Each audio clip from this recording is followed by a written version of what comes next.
अस्सलाम वालेकुम नाज़रीन, HPS न्यूज़ में खुश आमदीद। आपको ताज़ा तरीन सूरत हाल से अपडेट करते चलें। हैदराबाद से दिशान अली की रिपोर्ट के मुताबिक वाली मोहम्मद डिशक मुस्लिम सोसाइटी कासमाबाद की रिहायशी अमीना अपने बच्चों समेत प्रेस क्लब हैदराबाद के सामने सरापा एहतजाज।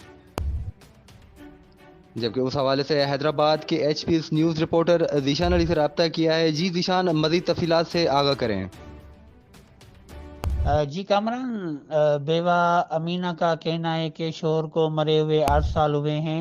उन्होंने इल्ज़ाम आयद किया कि बाअसर लोग गुलाम शबीर, गुलजार, असद, आलम समेत दीगर ने मेरे भाई अल्ताफ़ को झूठे मुकदमात में फंसाया, जो आज तक जेल में है। अमीना का ये भी कहना है कि मेरे घर पे कब्ज़ा करना चाहते हैं, नशे की हालत में तंग करते हैं।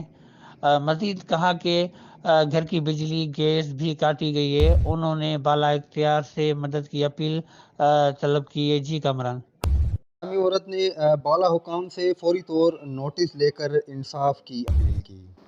मज़ीद तफसीलात के लिए देखते रहें HPS News.tv।